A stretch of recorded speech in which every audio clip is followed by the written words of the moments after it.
Nicole Kidman and Keith Urban were viewed as the ideal Hollywood-Nashville couple for almost 2 decades. A country music artist and an Oscar-winning actress who defied the odds. However, behind the duets and red carpets, chaos was occurring. According to insiders, Nicole battled to keep the marriage intact, but court documents now show that she filed for divorce after 19 years. His first public performance after the separation featured changed lyrics that alluded to a rewritten history, no wedding ring, and no love song for Nicole.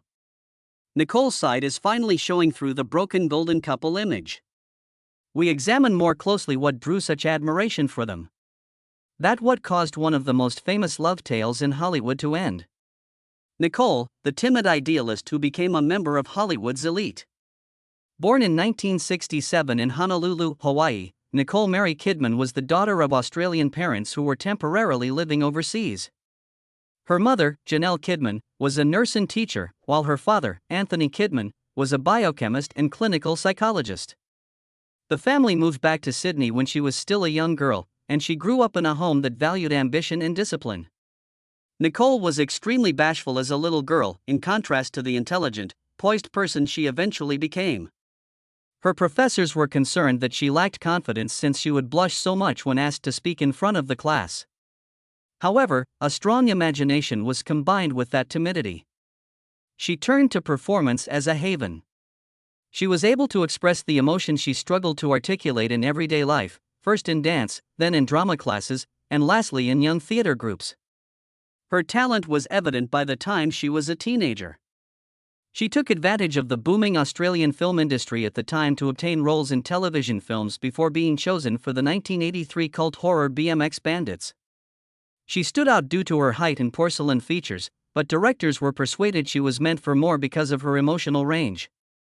Hollywood started to show interest around the late 1980s. Nicole met Tom Cruise, her first great love and her first great heartbreak, during this ascent. They became one of Hollywood's most photographed couples after getting married in 1990. Nicole experienced both grief and prestige from the marriage. Tom's religion, Scientology, had a long-lasting negative impact on their relationship. Although she rarely discusses those years in detail, it is commonly known that she lost both her husband and primary custody of their two adopted children, Isabella and Connor, when the marriage dissolved in 2001. It was a deep wound. Friends then disclosed that Nicole felt marginalized and deprived of the experience of parenthood. The breakup would turn into one of the life-defining traumas for a lady who yearned for her own family. It's probably no accident that she was resolved to restore the family and home she had lost when she eventually met Keith Urban. Keith, the guitar-wielding troubled dreamer. In the same year as Nicole, Keith Lionel Urban was born in Whangarei, New Zealand, on the other side of the Tasman Sea. When he was still a child, his family relocated to Queensland, Australia, and it was there that he developed a restless, rebellious nature that was always looking for a way out.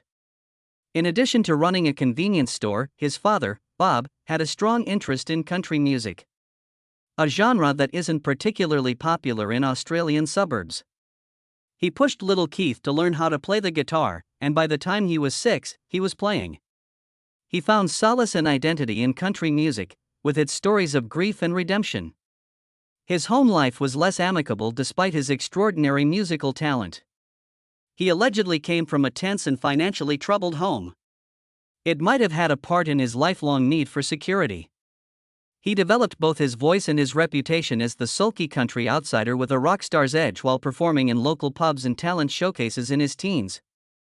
Soon after, he left school to focus entirely on his music career. Keith had no backup plan. His only way out was through music, but with skill came devils. He was already experimenting with booze and other dangerous substances by the time he was in his 20s. When fame came, it didn't keep him afloat. It intensified the mayhem. In search of fame, he relocated to Nashville in the early 1990s. And his self-titled American debut album in 1999 marked his big break after years of battling on the road. All of a sudden, Keith, who was renowned for his skill on the guitar, his disheveled hair, and his voice that brimmed with desire, was the new country music idol. But the success was tinged with self-destruction behind the scenes. He had already spent time in and out of rehab by the time he met Nicole in 2005. He was constantly afraid that his addictions would destroy everything he had worked so hard to achieve. On paper, Nicole and Keith appeared to be from different worlds, a case of Nashville gritty versus Hollywood glitz. Their baggage was what truly held them together. Because of the wounds from a broken marriage and a lost family, Nicole was suspicious of authority figures and treachery. Keith possessed the erratic temperament of someone who had experienced both notoriety and renown, but who had never really overcome the want to harm himself. Both were at pivotal moments when their paths eventually intersected. With an Academy Award for the Hours and a reputation as one of the best actors of her generation, Nicole had bounced back from her divorce stronger than before. But after 10 years of upheaval, she still craved security and remained emotionally sensitive. In contrast, Keith was a rising star, making a name for himself in the very competitive American country music industry. However, he was being driven to the limit by the perks of celebrity, never-ending touring, temptation, and the expectations of a business that values appearance just as much as music. Someone who could give him a sense of purpose and help him see beyond the stage lights was what he needed. It is impossible to overlook the foreshadowing while looking back. Keith's restless, addictive nature was bound to clash with her need for stability and control. The promise of healing accompanied their union. It bore the seeds of future strife, but maybe she could restore the family she had lost and he could find atonement in her stability. For Nicole, there were hazards associated with dating another famous person. She had learned the harshness of the public eye from her marriage to Tom Cruise. However, she sensed Keith's fragility and weakness, which triggered her protective nature. She served as both a muse and a mirror for him. Her success and discipline brought his own instability to light, but her love gave him the opportunity to grow into the man he had always desired. They were complicated, wounded people who had been shaped by their early experiences. It felt like fate when they finally ran into each other in 2005. In actuality, though, it was more akin to tumultuous chemistry, paths crossing, and romantic fairy tales. When Nicole Kidman and Keith Urban eventually met in 2005, it was widely reported as a Hollywood dream come true. Two Australians, both world-renowned, born in the same year, and both seasoned by adversity. They collided just when their lives appeared to be about to change for the better. Their encounter was portrayed as fate by the glossy magazines and red carpets. However, beneath the surface, the connection was more about two wounded individuals holding on to the possibility of salvation than it was about fate. The initial spark was ignited in January 2005 at the Gui de USA Gala in Los Angeles, honoring Australians who work in Hollywood. By that time, Nicole had recovered from the turmoil of her divorce from Tom Cruise and was a proud Oscar-winning actress. Conversely, Keith was the up-and-coming Nashville artist whose songs were beginning to gain popularity in the mainstream pop genre. She later said that she didn't believe he was interested when they were first acquainted. He was reticent but courteous. Additionally, he didn't call her for months after exchanging numbers. Years later, she admitted that his initial lack of approach almost put the romance on hold before it even started. However, something clicked when he eventually extended his hand. Once their romance started, it progressed swiftly. They were pictured together by May. By the year's end, she was speaking about him in interviews as the man who had captured her heart. He was liberation to her, having survived the oppressive scrutiny of her marriage to Tom. In every aspect, he was more impassioned, unrefined, and raw than Tom Cruise. She was elegance, legitimacy, and a stabilizing force Keith had never experienced before. By November, he was going out on the red carpet with Nicole as her partner as well as her date. They had a clear chemistry, and the pair received a lot of media attention. In America, the Golden Children of Australia had discovered one another. They were married in a grandiose ceremony at the Cardinal Soretti Memorial Chapel on Sydney's Manly Peninsula in June 2006, a little more than a year after they started dating. He looked like a romantic troubadour with his signature long hair, while she wore a Balenciaga gown with a stunning veil.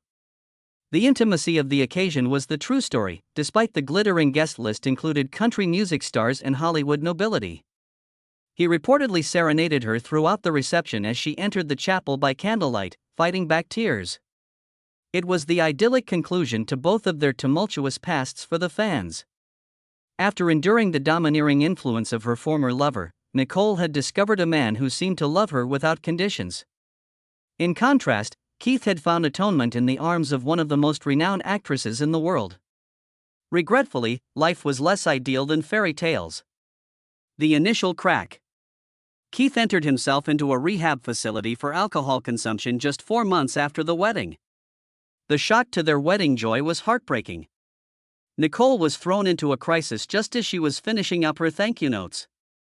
With the suggestion that she had married a time bomb, the tabloids jumped in. The relapse was embarrassing for him. He had promised that his stability would come from her love. However, his old tendencies soon reappeared. Ever protective of her personal life, Nicole put loyalty ahead of shame. She supported him by going to see him in treatment and denying the media the joy of witnessing her stumble. In subsequent interviews, he acknowledged that she had saved his life at that time. Insiders, however, noticed something more intricate. She was putting herself into the role of healer and protector with Keith after being denied the opportunity to keep her marriage with Tom intact.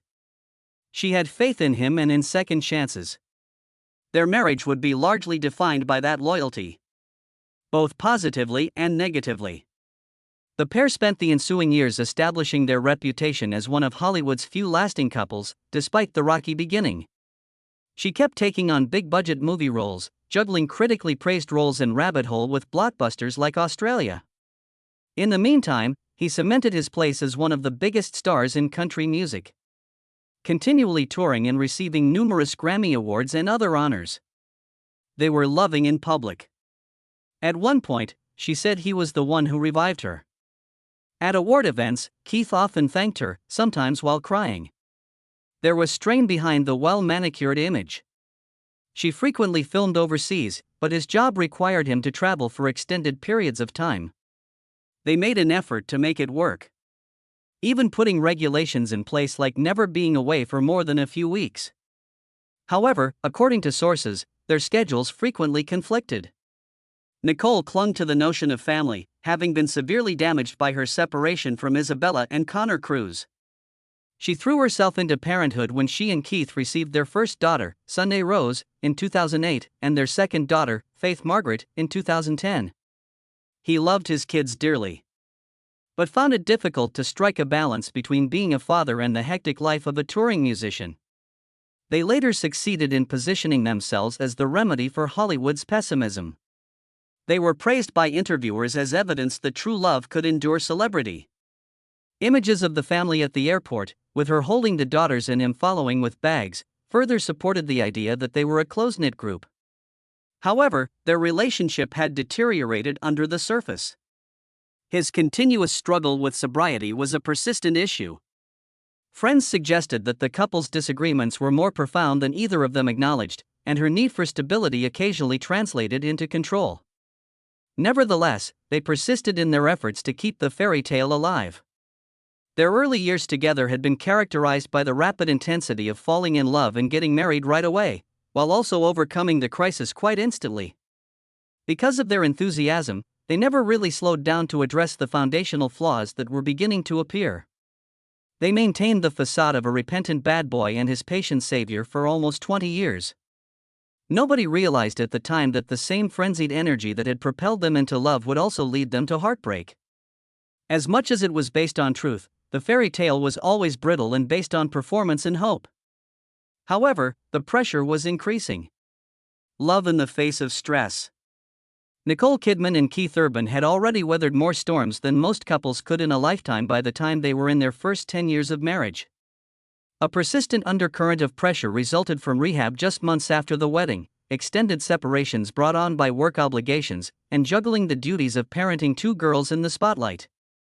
Nevertheless, they continued to be a representation of tenacity for years.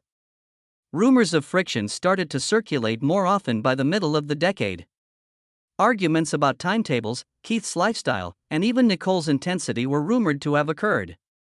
In interviews, the pair frequently put on a united front while vehemently disputing the rumors. Nicole would frequently assert that they had never been stronger, and Keith would agree, calling Nicole his rock. However, no matter how well they are concealed, cracks eventually show. She had become tired of bearing the emotional burden of his troubles, according to friends close to the pair. She was concerned about his mental equilibrium even if she appreciated his artistic abilities. In contrast, Heath occasionally reacted negatively whenever he was portrayed as the one in need of saving. Instead of wanting to be her project, he apparently wanted to be her equal. Their conflict was what held them together for so long and also caused them to drift apart. Though she feared it, Nicole liked his vulnerability. He admired her strength, but felt that it took center stage. They had to constantly balance saving and resisting, passion and tiredness, in their marriage. The public perception that they were the love tale that had overcome all obstacles persisted obstinately during this time. Few were aware of the amount of work required to keep up the illusion and the amount of their own personal energy that went into maintaining it.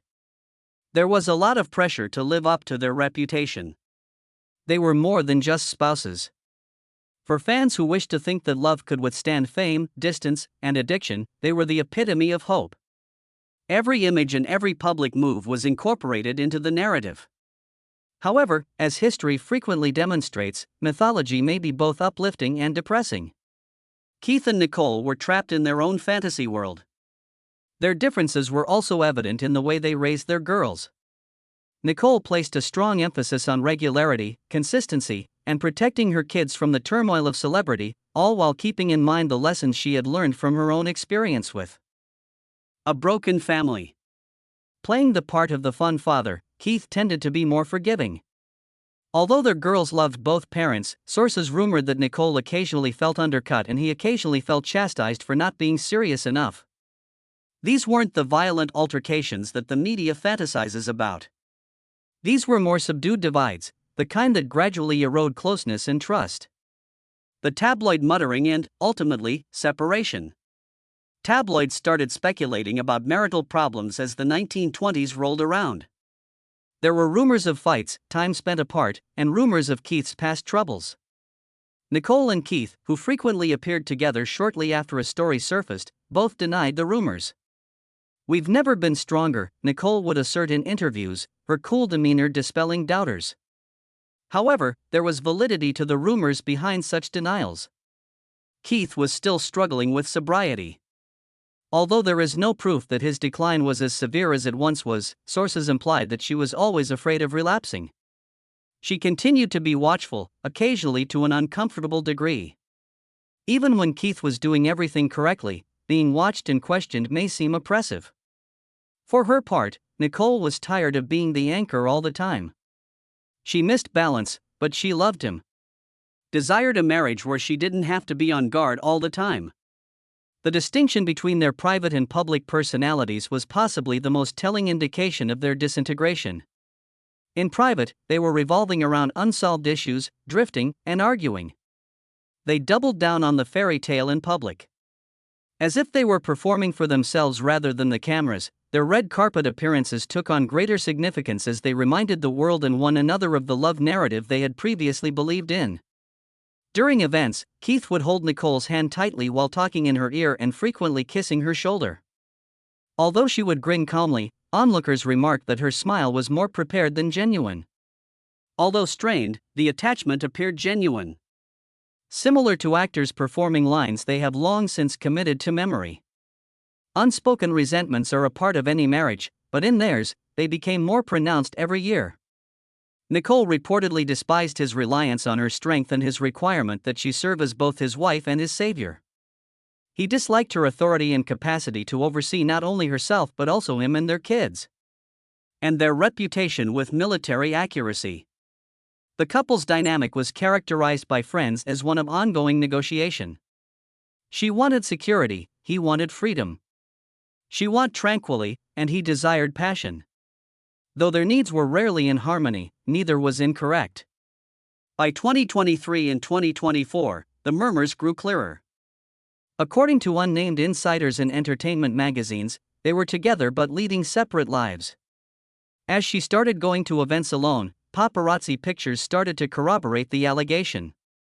As they both steered clear of interview inquiries regarding one another, he was seen on tour sans his wedding band. Nevertheless, the pair rejected the collapse narrative. Nicole frequently talked about how hard marriage was. It was a simple yet illuminating admission. She was everything to him, he would insist.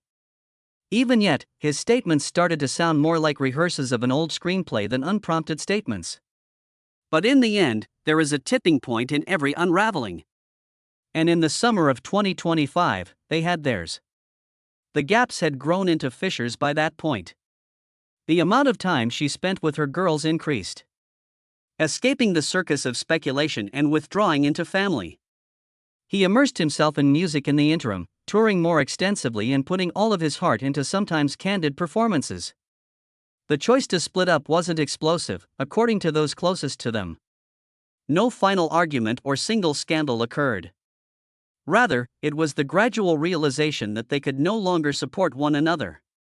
Heartbroken but determined, Nicole came to the realization that she could no longer be both carer and partner.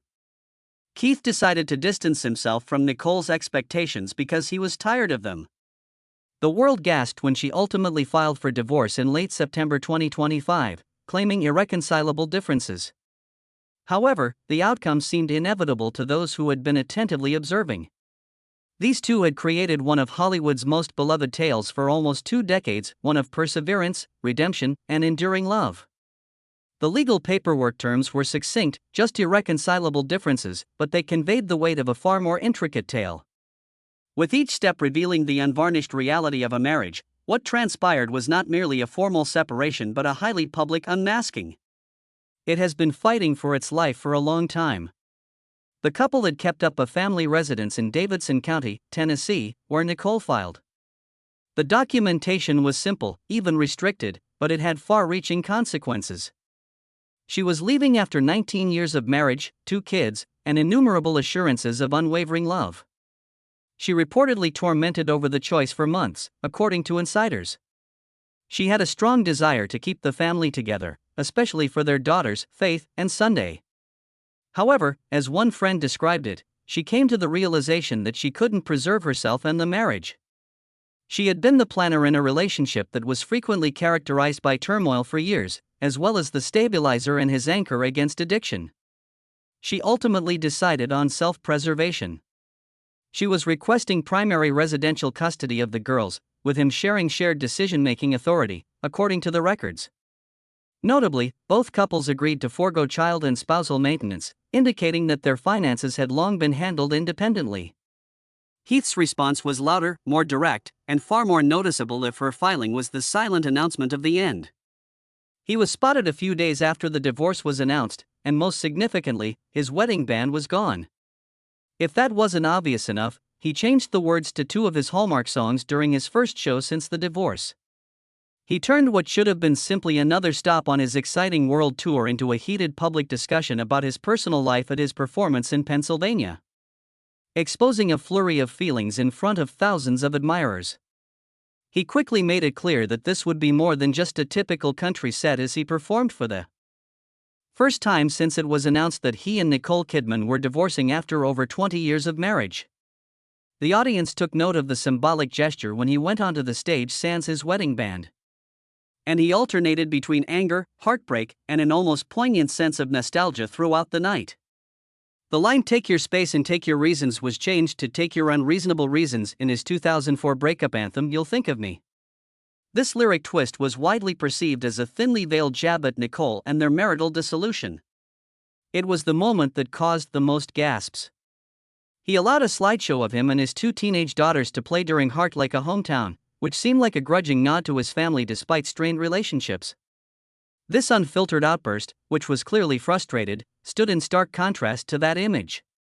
The fact that he omitted the fighter entirely from his set list was another thing that fans noticed.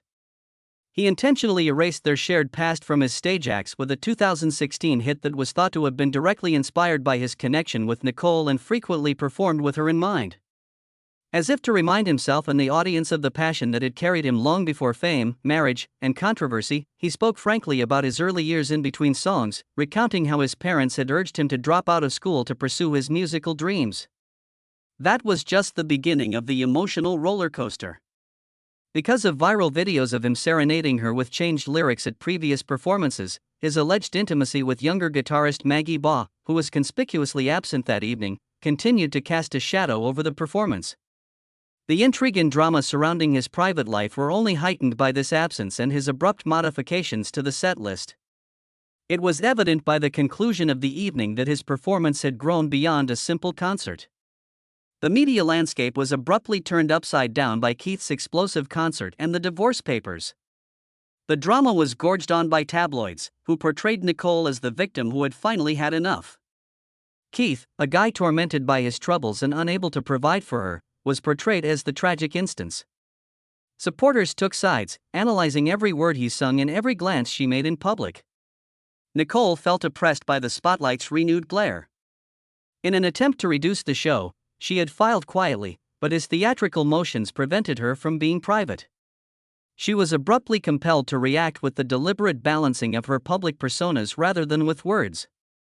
Weeks later, she showed up at a film festival without her wedding band, her posture unflinching but her eyes revealing a deep anguish. The family issue was at the center of the divorce.